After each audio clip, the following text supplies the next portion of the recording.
Haleluya. Shalom Alehim. Alehim Shalom. Berjumpa lagi dengan saya pada perenungan hari ini tanggal 10 Juli 2023. Saudaraku, mari kita awali kembali pagi hari ini mengucap syukur di dalam doa kepada Tuhan Allah kita. Dan kita juga mau awali pagi hari ini dengan memberi senyuman dan sapaan kepada sesama kita. Kita awali perenungan pagi hari ini dengan tanda kemenangan kita dalam nama Bapa dan Putra dan Roh Kudus. Amin.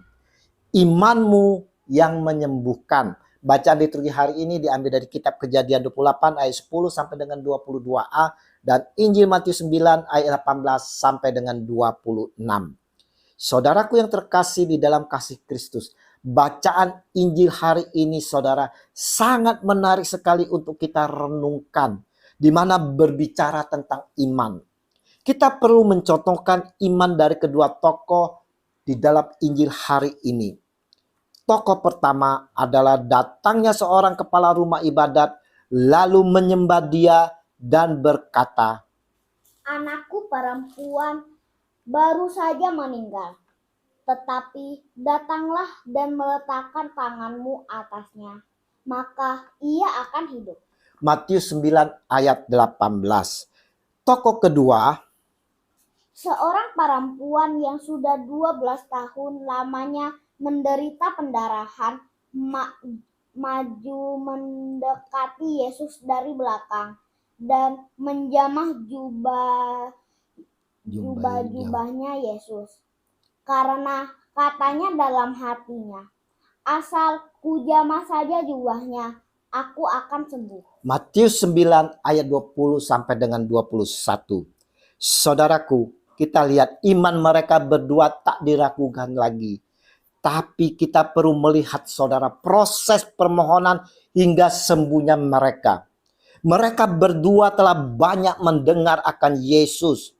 Dan juga mendengar akan kuasa-kuasa kesembuhan yang dilakukan oleh Tuhan. Kepala rumah ibadat datang menyembah kepada Yesus dengan memohon untuk anaknya yang baru meninggal saudara. Yesus melihat iman kepala rumah ibadat dengan memohon, katanya, "Tetapi datanglah dan letakkanlah tanganmu atasnya, maka ia akan hidup." Mendengar ini saudara, Yesus segera bangkit dan mengikuti pulang ke rumahnya. Yang kedua saudara, kita melihat perempuan yang telah lama mengalami pendarahan. Penuh yakin dan percaya, dia berkata, "Asal kujamah saja jubahnya, aku akan sembuh." Hasil dari iman yang dimiliki mereka adalah anak kepala rumah ibadat itu bangkit, hidup kembali. Dan perempuan yang pendarahan itu disembuhkan. Dan inilah pernyataan Yesus atas iman perempuan itu. "Teguhkanlah hatimu, hai anakku. Imanmu telah menyelamatkan engkau." Oh, haleluya. Lihat saudara, Yesus berkata, "Teguhkanlah hatimu, hai anakku. Imanmu telah menyelamatkan engkau." Apa yang hendak disampaikan kepada kita dari kisah Injil ini saudara? Yang hendak disampaikan adalah yang pertama adalah saudaraku, iman. Imanlah yang memulihkan dan menyembuhkan. Bagaimana iman itu dapat kita miliki? Tentunya melalui proses. Yang pertama saudara, jadi iman timbul dari pendengaran dan pendengaran oleh firman Kristus. Roma 10 ayat 17. Lebih lanjut, Rasul Yakobus sampaikan kepada kita, sebab seperti tubuh tanpa roh adalah mati, demikian jugalah iman tanpa perbuatan-perbuatan adalah mati. Yakobus 2 ayat 26.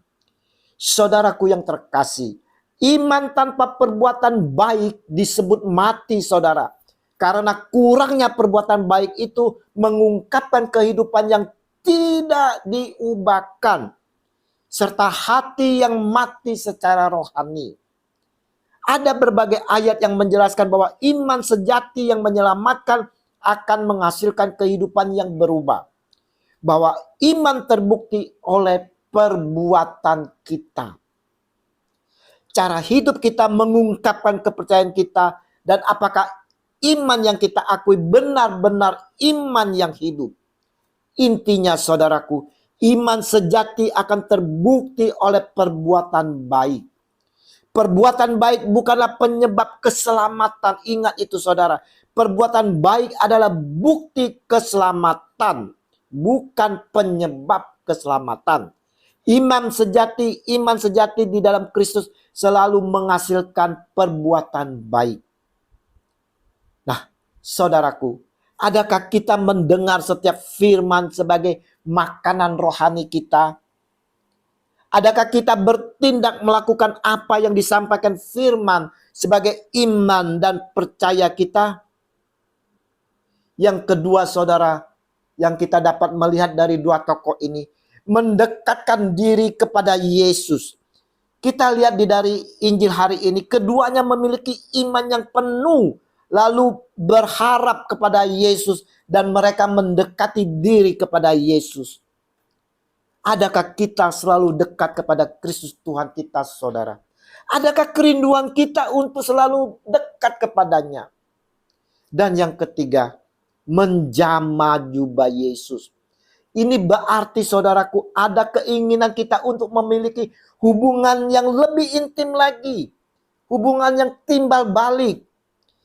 Ketika kita sungguh-sungguh mau datang kepada Yesus untuk memuji dan menyembah Dia, Sang Baginda junjungan kita, Yesus Kristus Tuhan kita, maka saudara-saudaraku, akan ada energi dari Tuhan Yesus yang keluar dan mengalir ke seluruh tubuh kita, dan kita pun akan dipulihkan dan disembuhkan. Perenungan hari ini saudaraku yang terkasih, mau mengajak dari kita semua, hendaknya memiliki iman yang percaya penuh seperti kepala rumah ibadat dan perempuan yang pendarahan ini.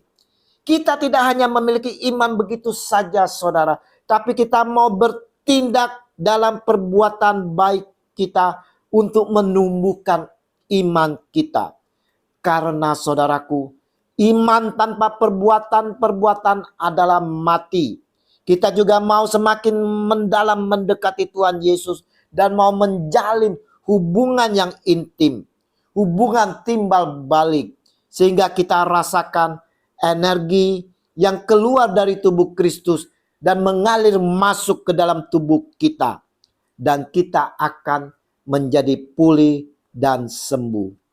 Mari kita mau belajar dari kedua tokoh hari ini dengan selalu rindu untuk mendengar firman-Nya.